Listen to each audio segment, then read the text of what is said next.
Ramazan, mübarek bir ay. Rahmet, bereketke bay. Ramazan, mübarek bir ay. Rahmet, bereketke bay.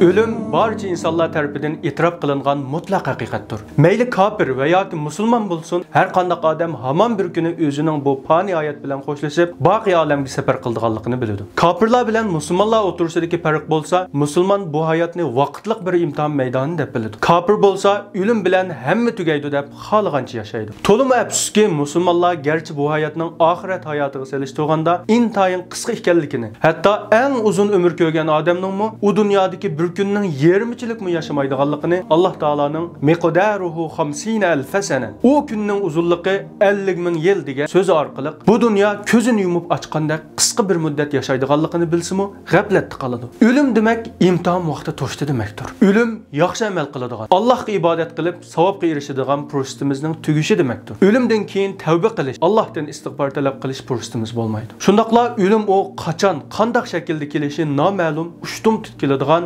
belgilengen vaqtdan bir sekund ilgari keyin ijro qilinmaydigan keskin ilahiy hukmdir. Likulli ummetin ecel, iza jaa ajaluhum fala yasta'khiruna sa'atan wa la yastaqdimun. Her bir ümmetning bir eceli buludu. Şu ecel yetib kelganda ular birdammi kechiktirilmaydi, birdammi ilgari surilmaydi.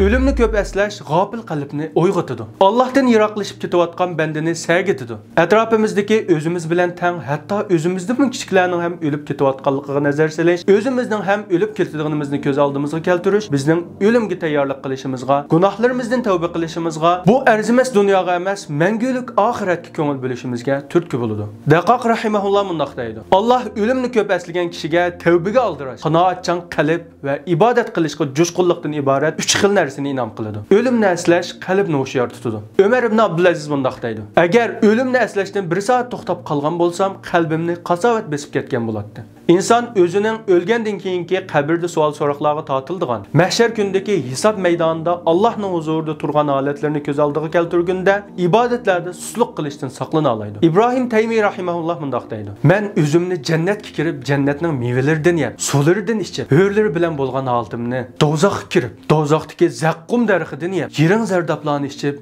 zəncir kişəllər bilan esilğan halımni xiyalımğa keltirib, nəfsimə: "Ey nəfsim, sən qaysını xalaysan?" deyman. Nəfsim dünya qaytib yaxshi amal qilishni deydi. Men undaqda sen hozir shu ixtiyorlik ichida yaxshi amallarni qilgan deyman. Demakki inson har vaqt o'z nafsidan hisob elib turish kerak. Shuning uchun biz har vaqt nafsimizdan agar 1 soatdan keyin o'lib ketsam, oqibatim qandoq bo'ladi? Bordigan joyim qayer? Men jannatga kirishga loyiq bo'lgan amal qildimmi yo'q? Bu savollarni so'rab turaylik. Alloh savol so'roqlarimizni oson qilsin. Alloh tuyuqsiz o'limdan saqlasin. Bizni iymon ustida qabzroq qilsin. Kelgendur nusret, musulmanlar aziz bulgan aş ahiri, hemmisi rahmet, Rahmanımız razı bulgan aş.